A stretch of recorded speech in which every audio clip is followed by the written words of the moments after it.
Pas question de se laisser faire. Très en colère contre la façon dont Netflix a traité son témoignage dans le nouveau documentaire sur l'affaire Bettencourt, Ariel Dombal a adressé un communiqué salé à la production. Ne voulant pas passer pour un personnage central de ce scandale ultra médiatisé, elle a accusé la production de lui avoir causé un grand préjudice.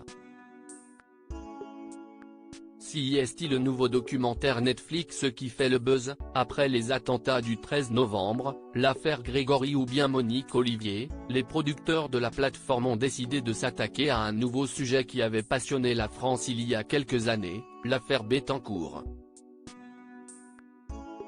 Au centre de cette histoire, Liliane Bettencourt, une octogénaire héritière de l'Empire L'Oréal, est désignée comme étant la femme la plus riche du monde. Et autour d'elle, deux personnages qui se sont longuement affrontés, sa fille, Françoise Bettencourt-Meyers, et François-Marie Bagné, un photographe devenu son grand ami et que la fille accusait d'abus de faiblesse au vu des sommes que lui donnait Liliane Bettencourt. Un photographe haut en couleur, si on écoute les témoignages, qui lui avaient été présentés en 1987 par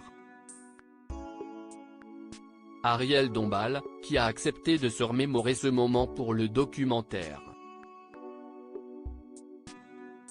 CIST, moi qui ai fait le lien entre eux, je lui ai dit, CIST, un photographe formidable, plein de spontanéité, qui photographie dans la rue, qui est très artiste, très drôle.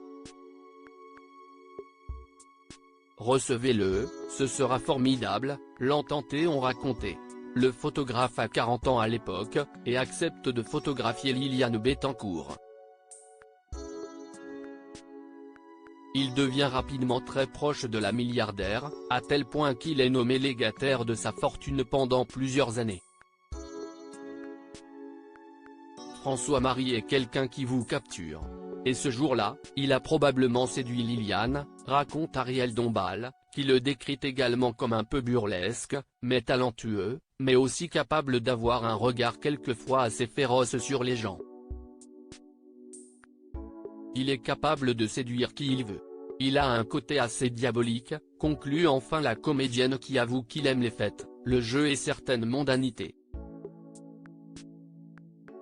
Un témoignage tronqué et des promesses non tenues, une façon de présenter les choses qui n'a finalement pas plu à Ariel Dombal, très remontée, elle a dénoncé les interventions tronquées qui lui sont prêtées, qui rythment le programme et la mettent au centre d'une affaire dont elle n'a été qu'un témoin parmi d'autres. Elle aurait découvert avec stupéfaction le résultat du documentaire, selon un communiqué virulent transmis ce lundi 13 novembre, à retrouver dans son intégralité dans notre diaporama. Elle conserve envers l'ensemble des acteurs de cette affaire une amitié, une sympathie, un respect qui exigeait que son témoignage ne soit ni trahi, ni biaisé. CIST, pourquoi elle avait exigé, et obtenu, que la production lui accorde la possibilité de revoir son témoignage afin qu'elle valide le montage de ses propos et leur insertion dans le programme, écrivent également ses représentants.